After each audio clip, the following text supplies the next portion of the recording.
Adventure 2, The Yellow Face. In publishing these short sketches based upon the numerous cases in which my companion's singular gifts have made us the listeners to, and eventually the actors in, some strange drama, it is only natural that I should dwell rather upon his successes than upon his failures. And this not so much for the sake of his reputation, for indeed it was when he was at his wit's end that his energy and his versatility were most admirable, but because where he failed it happened too often that no one else succeeded, and that the tale was left forever without a conclusion. Now and again, however, it chanced that even when he erred, the truth was still discovered. I have noted of some half-dozen cases of the kind. The adventure of the Musgrave ritual and that which I am about to recount are the two which present the strongest features of interest. Sherlock Holmes was a man who seldom took exercise for exercise's sake. Few men were capable of greater muscular effort, and he was undoubtedly one of the finest boxers of his weight that I have ever seen. But he looked upon aimless bodily exertion as a waste of energy, and he seldom bestirred himself save when there was some professional object to be served. Then he was absolutely untiring and indefatigable. That he should have kept himself in training under such circumstances is remarkable, but his diet was usually of the sparest, and his habits were simply to the verge of austerity. Save for the occasional use of cocaine, he had no vices, and he only turned to the drug as a protest against the monotony of existence when cases were scanty and the papers uninteresting. One day in early spring, he had so far relaxed as to go for a walk with me in the park, where the first faint shoots of green were breaking out upon the elms, and the sticky spearheads of the chestnuts were just beginning to burst into their five-fold leaves. For 2 hours we rambled about together, in silence for the most part, as befits two men who know each other intimately.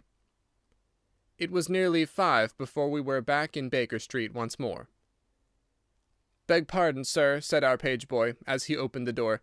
"There's been a gentleman here asking for you, sir." Holmes glanced reproachfully at me. "So much for afternoon walks," said he. "Has this gentleman gone, then?" "Yes, sir."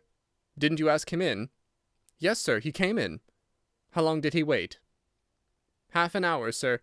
He was a very restless gentleman, sir, a-walking and a-stamping all the time he was here. I was waiting outside the door, sir, and I could hear him. At last he outs into the passage, and he cries, 'Is that man never going to come?' Those were his very words, sir. 'You'll only need to wait a little longer,' says I. 'Then I'll wait in the open air, for I feel half choked,' says he. 'I'll be back before long.' And with that he ups and he outs, and all I could say wouldn't hold him back." "Well, well, you did your best," said Holmes, as we walked into our room. "It's very annoying, though, Watson. I was badly in need of a case, and this looks, from the man's impatience, as if it were of importance. Hullo, that's not your pipe on the table. He must have left this behind him. A nice old briar with a good long stem of what the tobacconists call amber. I wonder how many real amber mouthpieces there are in London. Some people think that a fly in it is a sign. Well, he must have been disturbed in his mind to leave a pipe behind him which he evidently values highly." "How do you know that he values it highly?" I asked. "Well, I should put the original cost of the pipe at 7 and 6 pence. Now it has, you see, been twice mended, once in the wooden stem and once in the amber. Each of these mends, done, as you observe, with silver bands, must have cost more than the pipe did originally. The man must value the pipe highly when he prefers to patch it up rather than buy a new one with the same money." "Anything else?" I asked, for Holmes was turning the pipe about in his hand, and staring at it in his peculiar pensive way. He held it up, and tapped on it with his long, thin forefinger, as a professor might who was lecturing on a bone. "Pipes are occasionally of extraordinary interest," said he. "Nothing has more individuality, save perhaps watches and bootlaces. The indications here, however, are neither very marked nor very important. The owner is obviously a muscular man, left-handed, with an excellent set of teeth, careless in his habits, and with no need to practice economy." My friend threw out the information in a very off-hand way, but I saw that he cocked his eye at me to see if I had followed his reasoning. "You think a man must be well-to-do if he smokes a 7-shilling pipe," said I. "This is Grosvenor mixture, at 8 pence an ounce," Holmes answered, knocking a little out on his palm. "As he might get an excellent smoke for half the price, he has no need to practise economy." And the other points? He has been in the habit of lighting his pipe at lamps and gas jets. You can see that it is quite charred all down one side. Of course, a match could not have done that. Why should a man hold a match to the side of his pipe? But you cannot light it at a lamp without getting the bowl charred. And it is all on the right side of the pipe. From that I gather that he is a left-handed man. You hold your own pipe to the lamp and see how naturally you, being right-handed, hold the left side to the flame. You might do it once the other way, but not as a constancy. This has always been held so. Then he has bitten through his amber. It takes a muscular, energetic fellow, and one with a good set of teeth, to do that. But if I am not mistaken, I hear him upon the stair, so we shall have something more interesting than his pipe to study. An instant later, our door opened, and a tall young man entered the room. He was well but quietly dressed in a dark grey suit, and carried a brown wide awake in his hand. I should have put him at about 30, though he was really some years older. "I beg your pardon," said he, with some embarrassment. "I suppose I should have knocked. Yes, of course I should have knocked. The fact is that I am a little upset, and you must put it all down to that." He passed his hand over his forehead like a man who is half dazed, and then fell rather than sat down upon a chair. "I can see that you have not slept for a night or two," said Holmes, in his easy, genial way. "That tries a man's nerves more than work, and more even than pleasure. May I ask how I can help you?" "I wanted your advice, sir. I don't know what to do, and my whole life seems to have gone to pieces." "You wish to employ me as a consulting detective?" "Not that only. I want your opinion, as a judicious man, and as a man of the world. I want to know what I ought to do next. I hope to God you'll be able to tell me." He spoke in little, sharp, jerky outbursts, and it seemed to me that to speak at all was very painful to him, and that his will all through was overriding his inclinations. "It's a very delicate thing," said he. "One does not like to speak of one's domestic affairs to strangers. It seems dreadful to discuss the conduct of one's wife with two men whom I've never seen before.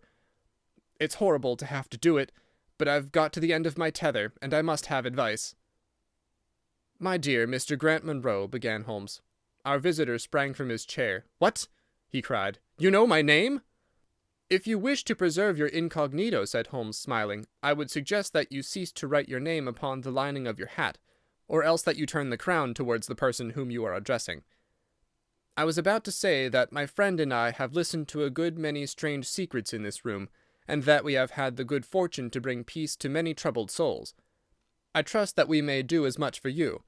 Might I beg you, as time may prove to be of importance, to furnish me with the facts of your case without further delay?" Our visitor again passed his hand over his forehead, as if he found it bitterly hard. From every gesture and expression I could see that he was a reserved, self-contained man, with a dash of pride in his nature, more likely to hide his wounds than to expose them. Then suddenly, with a fierce gesture of his closed hand, like one who throws reserve to the winds, he began.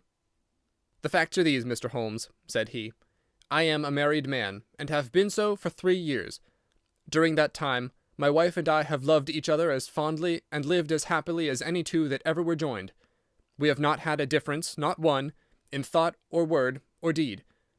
And now, since last Monday, there has suddenly sprung up a barrier between us, and I find that there is something in her life and in her thought of which I know as little as if she were the woman who brushes by me in the street. We are estranged, and I want to know why. Now, there is one thing that I want to impress upon you before I go any further, Mr. Holmes. Effie loves me. Don't let there be any mistake about that. She loves me with her whole heart and soul, and never more than now. I know it. I feel it. I don't want to argue about that. A man can tell easily enough when a woman loves him, but there's this secret between us, and we can never be the same until it is cleared." "Kindly let me have the facts, Mr. Munro," said Holmes with some impatience. "I'll tell you what I know about Effie's history. She was a widow when I met her first, though quite young, only 25. Her name then was Mrs. Hebron. She went out to America when she was young, and lived in the town of Atlanta, where she married this Hebron, who was a lawyer with a good practice. They had one child, but the yellow fever broke out badly in the place, and both husband and child died of it. I have seen his death certificate. This sickened her of America, and she came back to live with a maiden aunt at Pinner in Middlesex.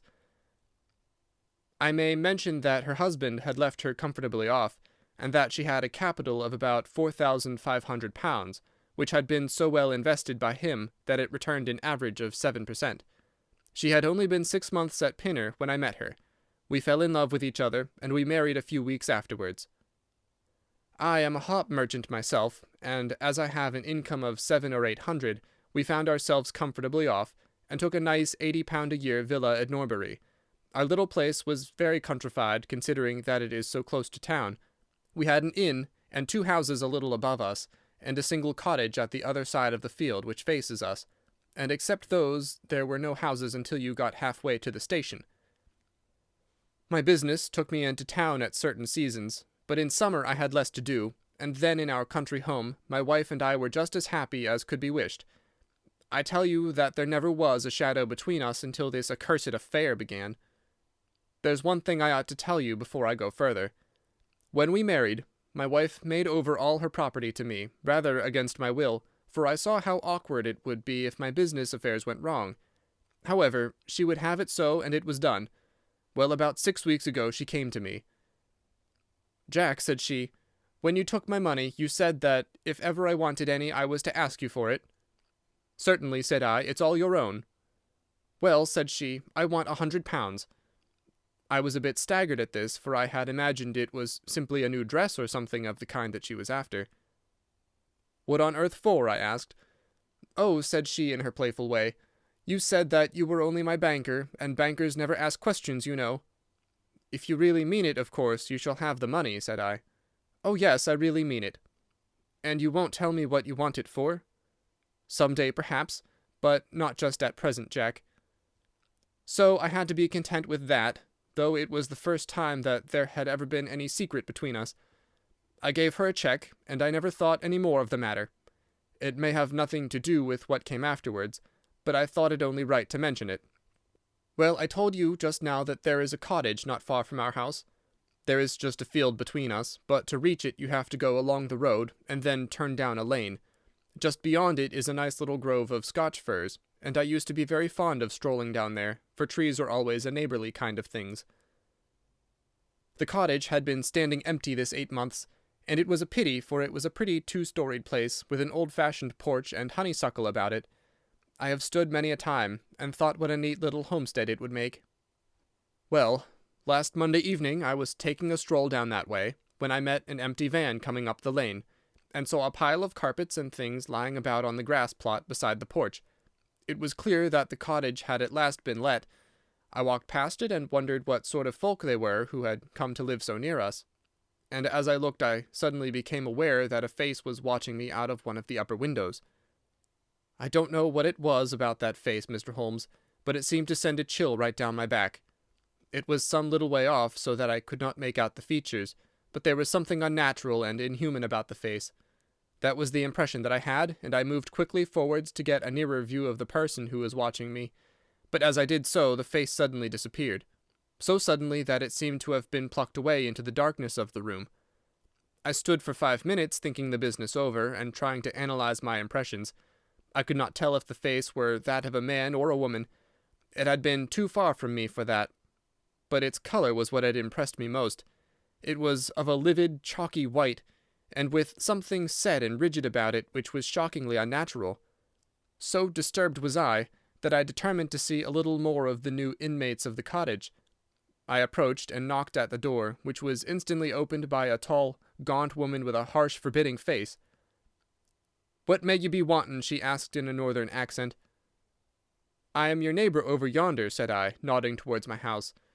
"I see that you have only just moved in, so I thought that if I could be of any help to you in any—" "I will just ask ye when we want ye," said she, and shut the door in my face. Annoyed at the churlish rebuff, I turned my back and walked home. All evening, though I tried to think of other things, my mind would still turn to the apparition at the window and the rudeness of the woman. I determined to say nothing about the former to my wife, for she is a nervous, highly strung woman, and I had no wish that she would share the unpleasant impression which had been produced upon myself. I remarked to her, however, before I fell asleep, that the cottage was now occupied, to which she returned no reply. I am usually an extremely sound sleeper, It has been a standing jest in the family that nothing could ever wake me during the night, and yet somehow on that particular night, whether it may have been the slight excitement produced by my little adventure or not, I know not, but I slept much more lightly than usual. Half in my dreams I was dimly conscious that something was going on in the room, and gradually became aware that my wife had dressed herself and was slipping on her mantle and her bonnet. My lips were parted to murmur out some sleepy words of surprise or remonstrance at this untimely preparation, when suddenly my half-opened eyes fell upon her face, illuminated by the candlelight, and astonishment held me dumb. She wore an expression such as I have never seen before, such as I should have thought her incapable of assuming. She was deadly pale and breathing fast, glancing furtively towards the bed as she fastened her mantle, to see if she had disturbed me. Then, thinking that I was still asleep, she slipped noiselessly from the room, and an instant later I heard a sharp creaking which could only come from the hinges of the front door. I sat up in bed, and rapped my knuckles against the rail to make certain that I was truly awake. Then I took my watch from under the pillow. It was 3 a.m. What on this earth could my wife be doing out on the country road at 3 a.m? I'd sat for about 20 minutes turning the thing over in my mind, and trying to find some possible explanation. The more I thought, the more extraordinary and inexplicable did it appear. I was still puzzling over it when I heard the door gently close again, and her footsteps coming up the stairs. "Where in the world have you been, Effie?" I asked as she entered. She gave a violent start and a kind of gasping cry when I spoke, and that cry and start troubled me more than all the rest, for there was something indescribably guilty about them. My wife had always been a woman of a frank, open nature, and it gave me a chill to see her slinking into her own room, and crying out and wincing when her own husband spoke to her. "You awake, Jack?" she cried, with a nervous laugh. "Why, I thought that nothing could awake you." "Where have you been?" I asked more sternly. "I don't wonder that you are surprised," said she, and I could see that her fingers were trembling as she undid the fastenings of her mantle. "Why, I never remember having done such a thing in my life before. The fact is that I felt as though I were choking, and had a perfect longing for a breath of fresh air. I really think that I should have fainted if I had not gone out. I stood at the door a few minutes, and now I am quite myself again." All the time that she was telling me this story, she never once looked in my direction, and her voice was quite unlike her usual tones. It was evident to me that she was saying what was false. I said nothing in reply, but turned my face to the wall, sick at heart, with my mind filled with 1,000 venomous doubts and suspicions. What was it that my wife was concealing from me? Where had she been during that strange expedition? I felt that I should have no peace until I knew, and yet I shrank from asking her again, after once she had told me what was false. All the rest of the night I tossed and tumbled, framing theory after theory, each more unlikely than the last. I should have gone to the city that day, but I was too disturbed in my mind to be able to pay attention to business matters. My wife seemed to be as upset as myself, and I could see from the little questioning glances which she kept shooting at me that she understood that I disbelieved her statement, and that she was at her wits' end what to do. We hardly exchanged a word during breakfast, and immediately afterwards I went out for a walk, that I might think the matter out in the fresh morning air. I went as far as the Crystal Palace, spent an hour in the grounds, and was back in Norbury by 1 o'clock. It happened that my way took me past the cottage, and I stopped for an instant to look at the windows, and to see if I could catch a glimpse of the strange face which had looked out at me on the day before. As I stood there, imagine my surprise, Mr. Holmes, when the door suddenly opened, and my wife walked out. I was struck dumb with astonishment at the sight of her, but my emotions were nothing to those which showed themselves upon her face when our eyes met.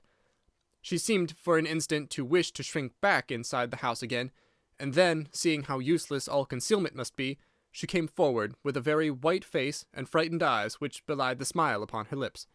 "Ah, Jack," she said, "I've just been in to see if I can be of any assistance to our new neighbours." "Why do you look at me like that, Jack? You are not angry with me?"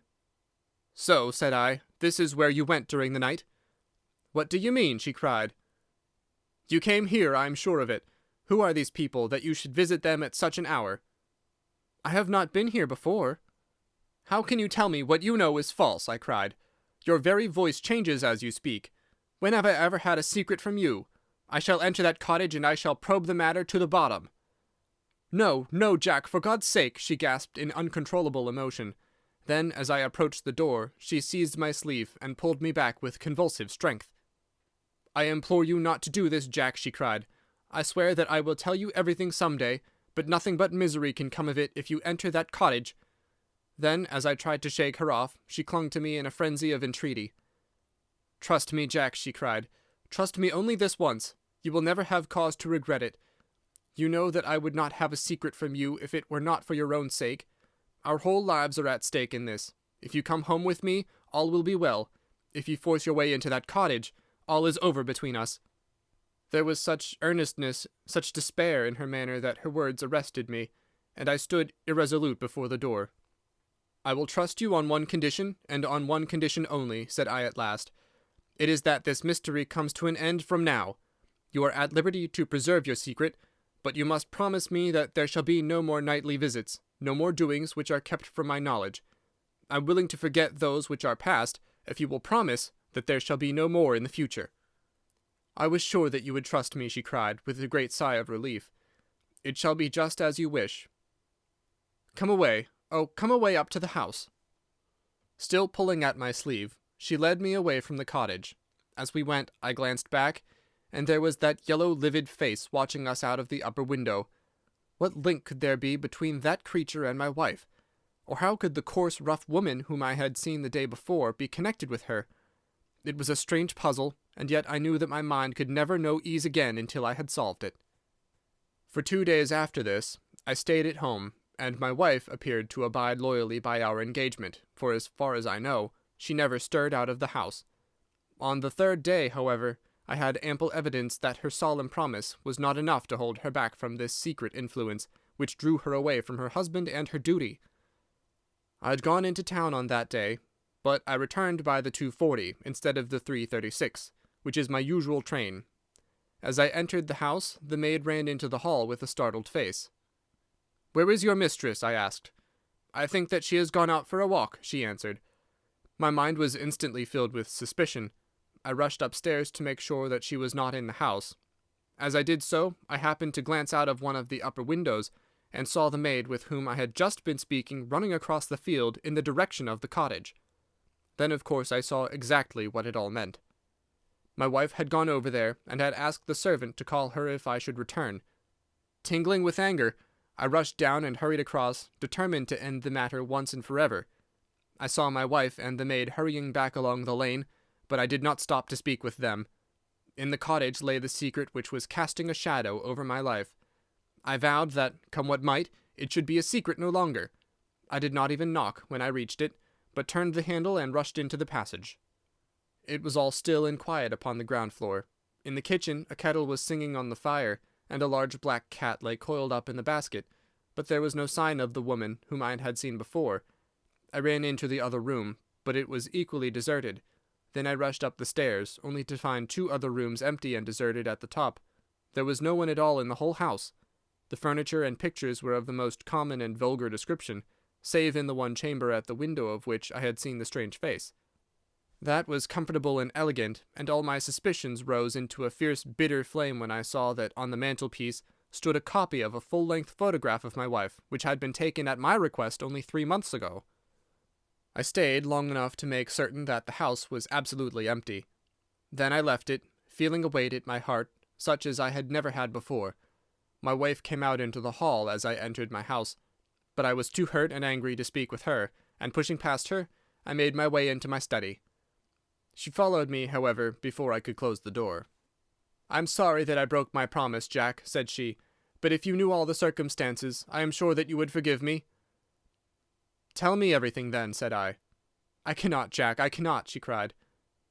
"Until you tell me who it is that has been living in that cottage, and who it is to whom you have given that photograph, there can never be any confidence between us," said I, and breaking away from her, I left the house. That was yesterday, Mr. Holmes, and I have not seen her since, nor do I know anything more about this strange business. It is the first shadow that has come between us, and it has so shaken me that I do not know what I should do for the best. Suddenly, this morning, it occurred to me that you were the man to advise me, so I have hurried to you now, and I place myself unreservedly in your hands. If there is any point which I have not made clear, pray question me about it, but above all, tell me quickly what I am to do, for this misery is more than I can bear." Holmes and I had listened with the utmost interest to this extraordinary statement, which had been delivered in the jerky, broken fashion of a man who is under the influence of extreme emotions. My companion sat silent for some time, with his chin upon his hand, lost in thought.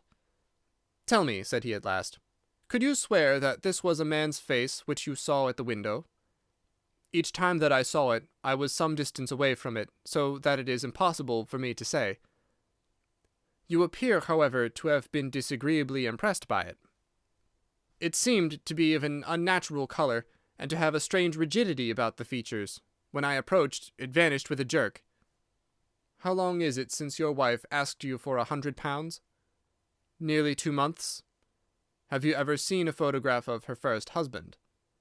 "No. There was a great fire at Atlanta very shortly after his death, and all her papers were destroyed." "And yet she had a certificate of death. You say that you saw it?" "Yes, she got a duplicate after the fire." "Did you ever meet anyone who knew her in America?" "No." "Did she ever talk of revisiting the place?" "No." "Or get letters from it?" "No." "Thank you. I should like to think over the matter a little now. If the cottage is now permanently deserted, we may have some difficulty. If, on the other hand, as I fancy is more likely, the inmates were warned of your coming, and left before you entered yesterday, and they may be back now, and we should clear it all up easily. Let me advise you, then, to return to Norbury, and to examine the windows of the cottage again. If you have reason to believe that it is inhabited, do not force your way in, but send a wire to my friend and me. We shall be with you within an hour of receiving it, and we shall then very soon get to the bottom of the business." "And if it is still empty?" "In that case, I shall come out tomorrow and talk it over with you. Good-bye, and above all, do not fret until you know that you really have a cause for it." "I am afraid that this is a bad business, Watson," said my companion, as he returned after accompanying Mr. Grant Munro to the door. "What do you make of it?" "It had an ugly sound," I answered. "Yes, there's blackmail in it, or I am much mistaken." "And who is the blackmailer?" "Well, it must be the creature who lives in the only comfortable room in the place, and has her photograph above his fireplace. Upon my word, Watson, there is something very attractive about that livid face at the window, and I would not have missed the case for worlds." "You have a theory?" "Yes, a provisional one. But I shall be surprised if it does not turn out to be correct. This woman's first husband is in that cottage." "Why do you think so?" "How else can we explain her frenzied anxiety that her second one should not enter it? The facts, as I read them, are something like this.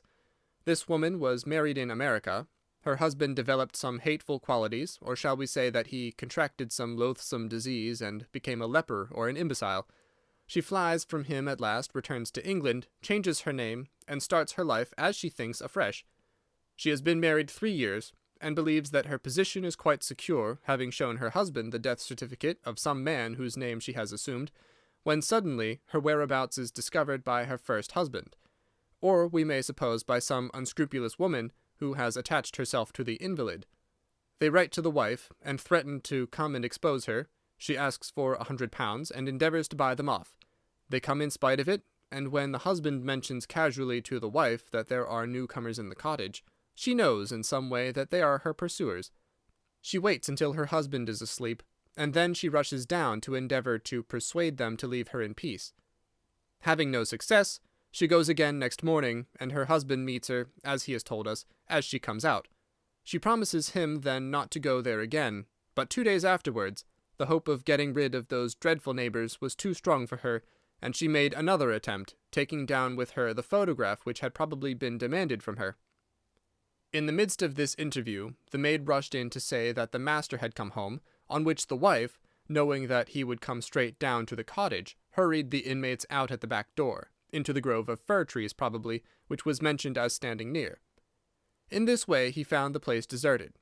I shall be very much surprised, however, if it is still so when he reconnoitres it this evening. What do you think of my theory?" "It is all surmise." "But at least it covers all the facts. When new facts come to our knowledge which cannot be covered by it, it will be time enough to reconsider it." "We can do nothing more until we have a message from our friend at Norbury." But we had not a very long time to wait for that. It came just as we had finished our tea. "The cottage is still tenanted," it said. "Have seen the face again at the window. We'll meet the 7 o'clock train, and we'll take no steps until you arrive." He was waiting on the platform when we stepped out, and we could see in the light of the station lamps that he was very pale and quivering with agitation. "They are still there, Mr. Holmes," said he, laying his hand hard upon my friend's sleeve. "I saw lights in the cottage as I came down. We shall settle it now, once and for all." "What is your plan, then?" asked Holmes, as he walked down the dark tree-lined road. "I'm going to force my way in, and see for myself who is in the house. I wish you both to be there, as witnesses." "You are quite determined to do this, in spite of your wife's warning that it is better that you should not solve the mystery." "Yes, I am determined." "Well, I think that you are in the right. Any truth is better than indefinite doubt. We had better go up at once. Of course, legally, we are putting ourselves hopelessly in the wrong, but I think that it is worth it." It was a very dark night, and a thin rain began to fall as we turned from the high road into a narrow lane, deeply rutted with hedges on either side. Mr. Grant Munro pushed impatiently forward, however, and we stumbled after him as best we could. "There are the lights of my house," he murmured, pointing to a glimmer among the trees. "And here is the cottage, which I am going to enter." We turned a corner in the lane as he spoke, and there was a building close beside us. A yellow bar falling across the black foreground showed that the door was not quite closed, and one window in the upper story was brightly illuminated. As we looked, we saw a dark blur moving across the blind. "There is that creature!" cried Grant Munro. "You can see for yourselves that someone is there. Now follow me, and we shall soon know all." We approached the door, but suddenly a woman appeared out of the shadow and stood in the golden track of the lamplight. I could not see her face in the darkness, but her arms were thrown out in an attitude of entreaty. "For God's sake, don't, Jack!" she cried. "I had a presentiment that you would come this evening. Think better of it, dear. Trust me again, and you will never have cause to regret it." "I have trusted you too long, Effie," he cried sternly. "Leave go of me. I must pass you. My friends and I are going to settle this matter once and forever." He pushed her to one side, and we followed closely after him. As he threw the door open, an old woman ran out in front of him and tried to bar his passage. But he thrust her back, and an instant afterwards we were all upon the stairs. Grant Munro rushed into the lighted room at the top, and we entered at his heels. It was a cosy, well-furnished apartment, with 2 candles burning upon the table and 2 upon the mantelpiece. In the corner, stooping over a desk, there sat what appeared to be a little girl. Her face was turned away as we entered, but we could see that she was dressed in a red frock, and that she had long white gloves on. As she whisked round to us, I gave a cry of surprise and horror. The face which she turned towards us was of the strangest livid tint, and the features were absolutely devoid of any expression. An instant later the mystery was explained. Holmes, with a laugh, passed his hand behind the child's ear. A mask peeled off from her countenance, and there was a little coal-black negress, with all her white teeth flashing in amusement at our amazed faces. I burst out laughing, out of sympathy with her merriment, but Grant Munro stood staring, with his hand clutching his throat. "My God!" he cried. "What can be the meaning of this?" "I will tell you the meaning of it," cried the lady, sweeping into the room with a proud set face. "You have forced me against my own judgment to tell you, and now we must both make the best of it. My husband died at Atlanta. My child survived." "Your child?" She drew a large silver locket from her bosom. "You have never seen this open." "I understood that it did not open." She touched a spring, and the front hinged back. There was a portrait within of a man strikingly handsome and intelligent-looking, but bearing unmistakable signs upon his features of his African descent. "That is John Hebron of Atlanta," said the lady, "and a nobler man never walked the earth. I cut myself off from my race in order to wed him, but never once while he lived did I for an instant regret it. It was our misfortune that our only child took after his people rather than mine. It is often so in such matches, and little Lucy is darker far than ever her father was. But dark or fair, she is my own dear little girlie, and her mother's pet." The little creature ran across at the words and nestled up against the lady's dress. "When I left her in America," she continued, "it was only because her health was weak, and the change might have done her harm. She was given to the care of a faithful Scotchwoman who had once been our servant. Never for an instant did I dream of disowning her as my child. But when chance threw you in my way, Jack, and I learned to love you, I feared to tell you about my child. God forgive me, I feared that I should lose you, and I had not the courage to tell you. I had to choose between you, and in my weakness I turned away from my own little girl.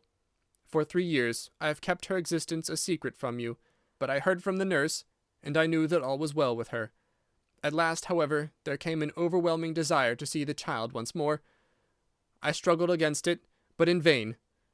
Though I knew the danger, I determined to have the child over, if it were but for a few weeks. I sent £100 to the nurse, and I gave her instructions about this cottage, so that she might come as a neighbour without my appearing to be in any way connected with her. I pushed my precautions so far as to order her to keep the child in the house during the daytime, and to cover up her little face and hands, so that even those who might see her at the window should not gossip about there being a black child in the neighbourhood. If I had been less cautious, I might have been more wise, but I was half crazy with fear that you should learn the truth. It was you who told me first that the cottage was occupied. I should have waited for the morning, but I could not sleep for excitement, and so at last I slipped out, knowing how difficult it is to awake you. But you saw me go, and that was the beginning of my troubles. Next day you had my secret at your mercy, but you nobly refrained from pursuing your advantage. 3 days later, however, the nurse and child only just escaped from the back door as you rushed in at the front one. And now, tonight, you at last know all, and I ask you what is to become of us, my child and me." She clasped her hands and waited for an answer. It was a long 10 minutes before Grant Munro broke the silence, and when his answer came it was one of which I love to think. He lifted the little child, kissed her, and then, still carrying her, he held his other hand out to his wife and turned toward the door. "We can talk it over more comfortably at home," said he. "I am not a very good man, Effie, but I think that I am a better one than you have given me credit for being." Holmes and I followed them down the lane, and my friend plucked at my sleeve as we came out. "I think," said he, "that we shall be of more use in London than in Norbury." Not another word did he say of the case until late that night, when he was turning away with his lighted candle for his bedroom. "Watson," said he, "if it should ever strike you that I am getting a little over-confident in my powers, or giving less pains to a case than it deserves, kindly whisper Norbury in my ear, and I shall be infinitely obliged to you." End of Adventure 2, The Yellow Face.